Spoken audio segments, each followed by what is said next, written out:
بسم اللہ الرحمن الرحیم۔ ناظرین، ویلاگ نمبر 49 اور قصہ بیان ہو رہا ہے حضرت ابراہیم علیہ السلام کا، اور صفحہ نمبر ہے 58، اور کتاب کا نام ہے قصص الانبیاء، اور یہ دوسری قسط ہے، آج کی دوسری قسط ہے بیان حضرت ابراہیم علیہ السلام کی۔ پہلی قسط بیان کر چکے ہیں، یہ دوسری قسط اب آپ کے سامنے رکھ رہے ہیں۔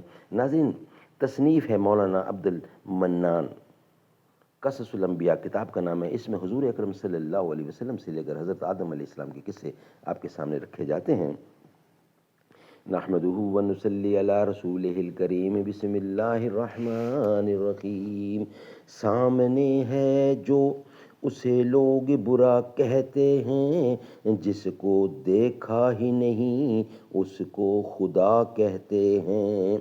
وفا جس سے کی بے وفا ہو گیا، جسے بت بنایا خدا ہو گیا۔ بقیہ حصہ بیان حضرت آدم علیہ السلام کا وہ چل رہا ہے۔ قدرت سے حضرت ابراہیم علیہ السلام نے باپ کی پیٹھ سے رحم مادر میں قرار پایا۔ آزر نے اپنی بیوی سے کہا، خبردار یہ بھید کسی پر ظاہر نہ کرنا، اور یہاں سے گھر جاتے تک راہ میں کوئی نہ دیکھے، کیونکہ یہ فعل اس وقت موجب شرمندگی ہے۔ تب بیوی ان کی وہاں سے نکل کر چپکے سے اپنے گھر کو چلی گئیں، اور اس آنے جانے کی بجز خدا کے کسی کو خبر نہ ہوئی۔ اور جب صبح ہوئی، نمرود لعین نیند سے بیدار ہوا اور آزر کی پیشانی کی طرف نگاہ کی۔ دیکھتا کیا ہے کہ نور اس کے چہرے پر چمک رہا ہے۔ نمرود نے کہا، آزر، آج چہرہ تیرا نورانی دیکھتا ہوں، بخلاف اور دنوں کے۔ آزر نے اس کی ترقی اقبال کی دعا کی۔ بعد نمرود وہاں سے اٹھ کر تخت پر جا بیٹھا۔ راہبوں اور منجموں کو بلوا کر کہا کہ اپنے علم سے دریافت کر کے کہو، وہ لڑکا پیدا ہوا یا ابھی نہیں؟ سبوں نے دریافت کر کے عرض کیا کہ جہاں پناہ سلامت، شب گزشتہ کو وہ لڑکا بحکم خدا پاک کے سلب کے ماں کے شکم میں آ چکا ہے۔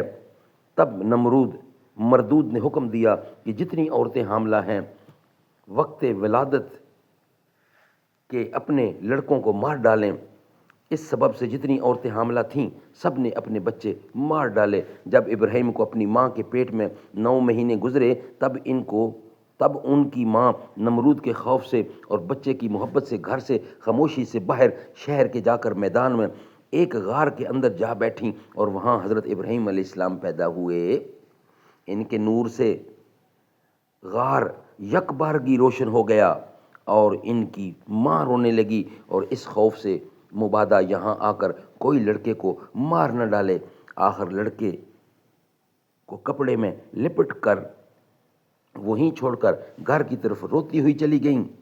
اس وقت جبرائیل علیہ السلام نازل ہوئے، اور دونوں ہاتھ کے انگوٹھے بچے کے منہ میں رکھ دیے۔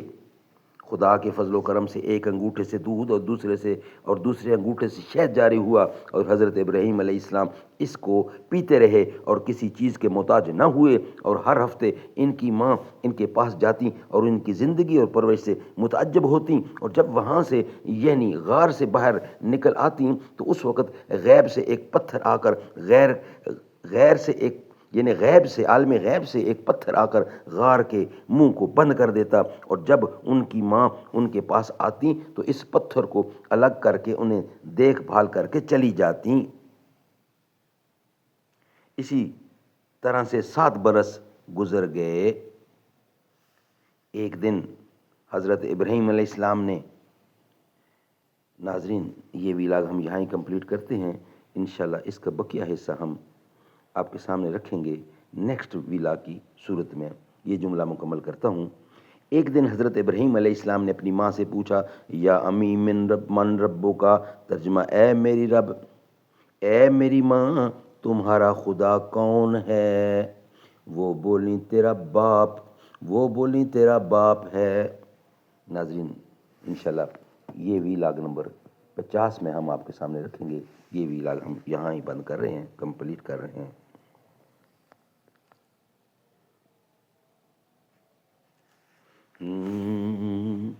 زلف دیکھی ہے کہ نظروں نے گھٹا دیکھی ہے، لٹ گیا جس نے محمد کی ادا دیکھی ہے، اپنے چہرے کو چھپانا نہ اے میرے آقا، بعد مدت کے بیمار نے شفا دیکھی ہے، سر جھکائے ہوئے چلتے ہیں وفادار سبھی، جب سے غازی کے زمانے میں وفا دیکھی ہے، میں تو اس ذات کا پڑھتا ہوں قصیدہ یارو، جس کی تعریف میں خود ذات خدا دیکھی ہے۔